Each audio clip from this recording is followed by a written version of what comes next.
네, 여러분 안녕하세요. 국민건강보험법 같이 공부해 보도록 하겠습니다. 네, 국민건강보험법에서는 법규 20문항 중에서 2문제씩 꾸준히 나오고 있어요. 나오고 있고 법이 굉장히 깁니다. 길지만 시험 범위는 비교적 짧고요. 그리고 그렇게 어려운 내용이 아니라고 말씀드릴 수 있어요. 특히나 여러분은 내년에 취업을 하시게 될 거고, 취업을 하게 되면은 직장에 들어가는 사람으로서 이 국민건강보험법에서 말하는 직장가입자가 됩니다.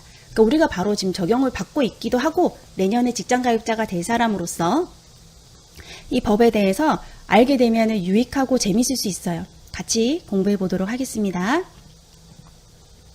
시험 범위는 방금 말씀드린 직장가입자 외에도 지역가입자가 있는데요. 그 가입자 2개 우리가 꼼꼼히 알아볼 거고, 그 다음에 이 법을 관리하는 국민건강보험공단이 있습니다. 자, 공단만 있느냐? 건강심사평가원도 있어요. 그래서 평가원에서의 업무, 공단에서의 업무 당연히 다르겠죠. 그거 구분하는 게 매년 중요하게 여겨왔고 단골 문제입니다. 그래서 우리 이거 열심히 볼 거고요. 2022년에도 개출이 되었어요. 관련하여서. 그 다음에 하나는 보험급여. 우리가 이게 국민건강보험법이죠. 보험을 드는 거예요. 그럼 보험료를 내겠지. 보험료를 낸 대신에 우리가 받는 거는 보험급여라고 합니다. 보험에 관련된 급여, 보험급여라고 하는데, 이 법에서 돈을 받음으로써 뭘 해주느냐, 이건 되게 중요한 거겠죠. 그렇기 때문에 보험급여는 정말 단골 문제예요. 이거 관련해서 5개가 있는데 나오는 거는. 그래서 2022년에도 나온 적이 있습니다. 이전에도 나왔고, 우리 열심히 공부해 보도록 하겠습니다.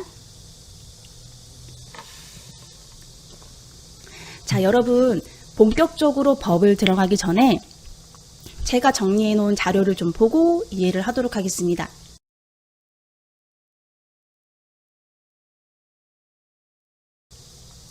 이거를 그냥 그림만 보면은 좀 이해하기 어려우실 수도 있는데 제가 쉽게 잘 설명드리도록 볼게요. 일단 우리가 태어나요. 태어난 날 병원에서 여러분들 기억 안 나시겠지만 B형 간염 1차 주사도 맞고요. 얼마나 많은 의료 서비스를 받는지 몰라요. 그리고 몸이 안 좋으면 우리가 인큐베이터에 들어가기도 하잖아요. 자, 그러면 그 많은 비용을 100% 내나? 그건 아니에요. 우리 엄마는 그날 태어날 때요. 본인 일부 부담금만 내고 태어나는 거거든요. 우리 아기는 태어나자마자 그 말은 바로 이 피보험자로서 우리나라에서 주는 국민건강보험공단에서 제 몫에 그 의료 서비스에 해당하는 돈을 의료기관에 지불해 주기 때문에 나는 작은 금액만 내고 태어날 수가 있어요. 아기지만. 그 말은 우리나라의 국내에 거주하게 된 거. 국내에 거주하게 된 게 중요해요. 외국에서 태어난다고 해서 외국의 병원에게 우리나라가 돈을 지원해 주진 않아요. 국내에 거주하게 되면서 나라에 태어나게 된 이상 모든 국민은 가입자 또는 피부양자가 되면서 동시에 피보험자로서 보험료를 매달 내도록 되어 있어요. 갓 태어난 아기가 돈을 안 버는데 어떻게 보험료를 낼까요? 걔는 피부양자가 되는 거예요. 피부양자는 소득이 없는 사람으로서 생계를 직장가입자에 의존하는 사람을 얘기하는 거거든요. 그래서 우리 엄마가 직장에 다니고 있어. 그러면 나는 엄마의 피부양자가 되는 것으로서 직장가입자의 동일한 자격이 주어지게 됩니다. 아기지만 보험료를 낸 거와 같은 자격을 주는 거죠. 자, 그래서 이렇게 피보험자라는 건 앞에 피가 들었죠. 보험자에게 가입을 한 사람 말하는 거고, 가입자는 2개, 직장가입자, 지역가입자가 있습니다. 우리 피보험자는 가입자와 피부양자로 정의를 내리고 있습니다.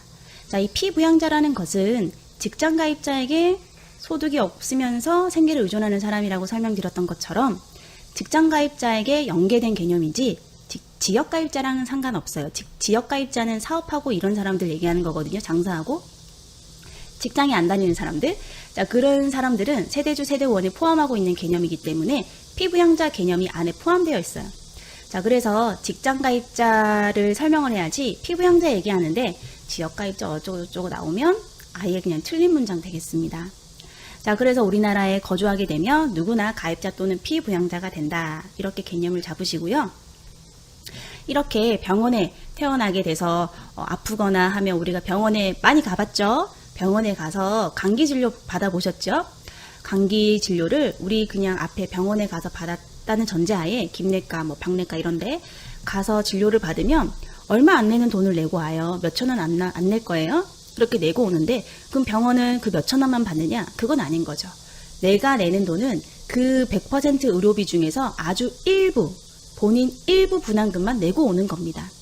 나머지 금액, 그 일부 외의 금액은 우리가 보험을 들었고 보험료를 냈던 그 보험자에서로부터 받게 되는 거죠. 자, 그래서 왜 100%를 해주면 좋을 텐데 무상 의료를 해주지 않는 거지? 무상 의료 해주는 나라 영국이 있는데요. 내셔널 헬스 서비스 NHS 하고 있는 체제도 있지만 여기에서는 무상 의료인 만큼 단점도 있어요, 여러분들. 그래서 뭐 수술 받으려고 간단한 수처 해야 되는데 뭐 며칠 기다리고 이런 일도 있긴 합니다. 자, 그런데 우리나라는 기본적으로 이 아픈 거는 질병이 발생한 거에 대해서는 너도 책임이 있다라고 해서 본인에게 책임을 씌우고 있습니다. 본인에게 책임이 있다라고 하기 때문에 본인이 일부, 대신에 일부 부담금 내는 것이고 그 일부라는 것은 병원이냐, 그 의료기관의 성격이 병원이냐, 의원이냐, 종합병원, 상급병원이냐에 따라서 달라질 수는 있지만 결국은 일부라는 건 변함이 없어요. 그래서 우리는 아주 작은 금액을 요양기관에 지급을 하고 오는 것이고 나머지 금액은 보험자에게 받게 되는 거죠. 의료기관이. 자, 제가 요양기관이라고 써놨는데요. 여기는 그냥 의료기관이라고 보시면 돼요. 의료법에서 말하는 의료기관을 이 법에서는 요양기관이라고 표현을 합니다. 좀 생소할 수 있어요. 요양병원은 많이 들어봤지만 생소할 수 있으나 의료기관이라고 생각하시면 쉽게 이해하실 수가 있는 것이고 여기에서 본인 일부 부담금 제외한 금액은 공단에서 보험자로부터 돈을 받잖아요. 근데 바로 받을 수 있는 것은 아니고 나머지 애쓰더 진료한 나머지 금액 주세요라고 청구할 수 있는 곳이 별도로 있고 그곳을 건강보험심사평가원이라고 합니다. 공단에서 업무가 너무 많다 보니 이런 서비스가 적정했는지 평가하는 업무를 이 곳에서 하도록 위임을 했어요. 그래서 건강보험심사평가원이라는 곳에서 요양기관에서, 의료기관에서 나에게 적절한 서비스를 했는지 평가를 하도록 되어 있는 것이고요. 적절하였다고 평가가 나고 보고가 간다면 공단에서 의료기관으로 돈을 지급합니다. 본인 일부 부담금 제외한 의료비를 지급을 해주고요. 살펴봤더니, 평가해봤더니 너무 과잉 진료했어. 그렇게 되면은 그 부분은 삭감하고 감산 적용하여서 돈을 지불하게 되는 구조입니다. 자, 지금 보시면 내가 병원에서 치료를 받았는데 내 의료비를 내가 아닌 다른 사람이 내고 있는 구조예요. 보험자가 내고 있지요. 그렇기 때문에 이거는 내가 아닌 다른 사람, 우린 그걸 제3자라고 하고 제3자 지불의 원칙을 따르고 있습니다. 내가 아닌 다른 제3자, 그걸 보험자라고 하고 여기에서는 여러분들 국민건강보험공단입니다. 보험자가 누구냐? 이렇게 문제가 나올 수도 있어요. 그러면 여러분들 건강보험심사평가원이 아니라 국민건강보험공단이지 라고 우리는 얘기하실 수가 있어야 되는 겁니다. 자, 그래서 우리는 피보험자가 된다. 태어나면 이까지 또 설명을 드렸고 그러면 이제 가입자 종류에는 두 가지가 있다라고 볼 수가 있는데요. 직장가입자가 내년에 여러분들 되신다고 했는데 내가 취업을 했어요. 취업을 했어, 병원에 취업을 했으면 이 취업하게 된 날 나의 신분이 직장가입자로 변하게 되는 거죠. 그 사안에 대해서 사용자가 보험자에게 신고해야 됩니다. 14일 안에 신고를 해야지 내가 8월 1일부터 예를 들어서 8월 1일부터 취업을 했다 이거예요. 그러면 8월 1일 날 나는 직장가입자가 됐기 때문에 직장가입자로서의 자격이 8월 1일부터 주어져야 되는 거죠. 자, 그래서 이것이 14일 안에만 신고가 된다면 8월 1일부터 자격이 주어진 걸로 돼요. 예를 들어서 8월 13일 날 신고를 했으면 8월 13일부터 자격이 주어지는 게 아니라 내 취업한 날부터 자격이 주어지는 거죠. 자, 그런데 이 직장가입자는 소득이 없고 나에게 생계를 의존하는 피부양자가 딸려 있을 수도 있죠.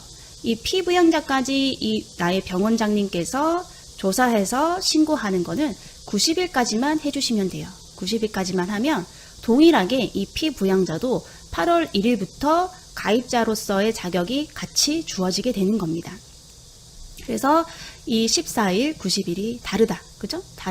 다르는 거 이렇게 보시고요. 자, 그리고 이 가입자 같은 경우에 직장가입자, 지역가입자가 있고 피부양자는 직장가입자와 연결된 개념이다. 요거 가입자에서는 요런 부분 좀 설명을 드리면 될 것 같고요. 자, 그 다음에 내가 그러면 14일 넘어가면 어떻게 되지? 만약에 피치 못할 사유로 16일 날 신고를 한 거예요. 그랬으면은 그 신고한 날부터 자격이 주어지게 돼요. 16일부터 나는 8월 1일부터 열심히 직장가입자로서 일을 했지만 8월 16일부터 직장가입자로서의 자격이 주어지게 됩니다. 그러니까 14일 이내 신고, 피부양 전에 19일 이내 신고하게 돼야 되는 거죠. 자, 그렇게 신고가 되어서 나는 내가 원하든 원하지 않았든 내 월급에서 보험료가 빠져나가요.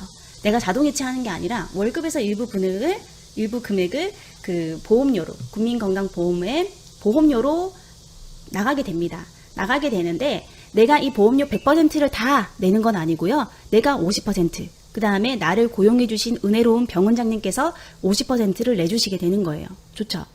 자, 그렇게 해서 냈으면 중요한 거는 내가 냈는데 내가 뭘 받냐는 거야. 그치? 내가 뭘 받냐면은 5가지 형태로 보험급여를 받습니다.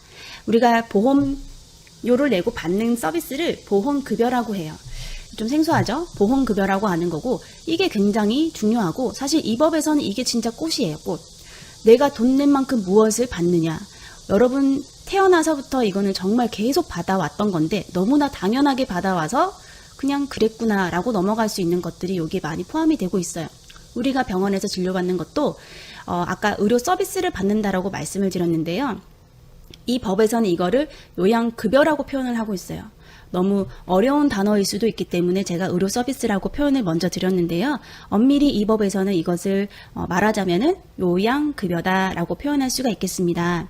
병원에서 진료받기 위해서 이송하고 수술받고 이런 것들, 출산하고 이런 것들 전부 다 요양급여입니다. 요양급여. 우리가 병원에서 진료받고 진료비 100% 내고 그 다음에 공단에다가 의료비 주세요 해서 현금 받고 이런 구조가 아니다. 그죠? 서비스 받고 일부 부담금 내고 나머지 금액은 제3자가 의료기관에 지불하는 형태를 띠고 있기 때문에 여기에서 내가 받는 거는 현금이 아니에요. 서비스지. 그치? 그렇기 때문에 이거를 현물급여라고 합니다. 요양급여, 현물급여 형태죠. 그래서 우리가 원칙적으로 보험급여는 현물급여의 형태를 띠고 있다. 현물 지급의 원칙입니다. 현물급여 지급의 원칙을 따르고 있는 것이고요. 자, 그 다음에 현물급여만 있느냐? 그건 아니에요. 부득이한 사정에서는 현금을 주기도 합니다. 현금을 주기도 하는데 이건 어떤 경우냐면은 예를 들면 내가 임신을 했어요. 임신했으면 출산을 하겠죠. 출산은 정해져 있어. 그럼 병원에서 출산을 할 거란 말이에요. 그러면 나가 임신하는 순간 나의 출산비에 대해서 보험자는 의료기관에 지불을 하게 돼 있어요. 정해진 돈인데 내가 아기를 낳으려고 병원을 가려고 짐을 싸다가 집에서 아기를 낳았어요. 혹은 차에서 아기를 낳았어요. 그러면 이 병원에서 지불할 출산비가 굳는다라는 게 아니라 그 출산비에 대해서는 그 본인에게 당사자에게 지불하도록 되어 있습니다. 그건 현금 주는 거예요. 그 외에도 복막 투석액 환자가 복막 관리액 사는 것, 그런 식으로 특별한 사정 몇 가지 케이스에 대해서는 요양비 형태로 현금을 지급하도록 되어 있습니다만 기본적으로는 현물 지급의 원칙입니다. 그 다음에 건강검진 있어요. 건강검진은 3가지 형태가 있습니다. 첫 번째로는 일반 건강검진이 있고요. 암 건강검진이 있고요. 그 다음에 영유아 건강검진이 있어요. 그래서 20세 이상부터 여성에 해당하는 분에는 자궁경부암 받으라고 연락이 갔을 겁니다. 자, 그런 것도 이 형태인 거죠. 보험급여 형태인 거죠. 우리가 보험급여 형태인 걸 몰랐을 뿐이지 굉장히 많은 서비스를 받고 있습니다. 그리고 6세 미만의 영유아 같은 경우에는 나라에서 영유아 발달 검사를 할 수 있도록 지원을 하고 있거든요. 그래서 그 의무적으로 하도록 하고 있어요. 그렇게 건강검진이 3가지 형태로 우리가 받고 있었더라라는 겁니다. 자, 그 다음에 부가급여가 있습니다. 부가급여는 말 그대로 부가적으로 제공하는 급여예요. 부가적으로. 어떤 경우냐면은 장제비, 무슨 비 있는데 결국은 시행하는 거는 하나. 임신 출산 진료비만 지원하고 있어요. 법으로 제정되어 있기는 몇 가지가 있으나 실제로 시행되고 있는 거는 임신 출산 진료비밖에 없습니다. 그러나 법에서 제정되고 있는 부가급여 형태가 어떤 것들이 있는지는 반드시 구분하셔야 돼요. 왜냐하면 이게 문제로 나오거든요. 단골. 그래서 이거 나올 때에는 당연히 요양급여 형태랑 비교해서 나오기도 합니다. 나머지는 요양급여 형태야. 뭐 입원, 수술, 출산 이런 건데 하나가 부가급여 형태인 거죠. 그러면 그걸 우리가 골라낼 수 있어야 되는 거죠. 이런 문제가 올해에도 나왔고 이전에도 나왔습니다. 자, 그러면 시행되고 있는 임산, 출산 진료비라는 것은 무엇인가? 자, 이거는 무엇이냐면 임신, 학고, 출산과 관련된 진료비로 쓸 수 있도록 우리가 임신을 하게 되면 카드를 하나 만들도록 안내를 받게 되는 거고요. 의료기관에서. 그 카드를 만들게 되면 나라에서 돈을 넣어줘요. 현금 주는 건 아니고 카드에 돈을 넣어주고 우리는 이 카드를 신용카드처럼 쓸 수가 있는데요. 카드가 원래 제가 임신했을 때만 해도 60만 원, 100만 원이었거든요. 제가 작년에 출산했단 말이에요. 그랬을 때만 해도 1명 임신했다면 60만 원, 쌍둥이 임신했으면 100만 원이었어요. 근데 그 금액이 상향 조정됐어요. 언제 시행되냐면 올해 8월부터 시행되더라고요. 2022년. 그때부터는 1명 임신했으면 100만 원 주고 쌍둥이 임신했으면 160만 원 주고 이렇게 상향 조정되어서 부가급여 형태로 임신 출산비 진료비가 지원되고 있습니다. 이거는 끝이 진료비로 끝나죠. 진료비로만 쓸 수 있는 거예요. 혹은 병원에서 진료 보고 약국 가서 약 타는 것도 괜찮긴 합니다만 우리 아기가 복숭아 먹고 싶어 해서 과일 사고 우리 아기가 소고기 먹고 싶어 해서 고기 사고 이런 거는 안 돼요. 안 되고 오로지 임신 출산과 관련한 진료비로만 쓸 수가 있습니다. 진료비로 다 못 썼다라면은 아이 출산했을 때 아이 진료비로 지금은 만 2세까지 사용할 수 있도록 되어 있습니다. 지금 보험급여 형태 공부하고 있는 거고요. 5번째 보험급여 형태로 장애인 보조기기 구입할 수 있습니다. 그래서 이렇게 5가지의 형태로 내가 보험료를 낸 대신에 보험자가 국민건강보험공단이 나에게 주는 보험급여 이런 것이 있다라는 겁니다. 자, 이까지 여러분들 이해가 됐나요? 이해가 됐으면 이제 앞에 법은 보시는 거 훨씬 수월하실 거예요. 우리 법을 보면서 같이 공부해 보도록 하겠습니다.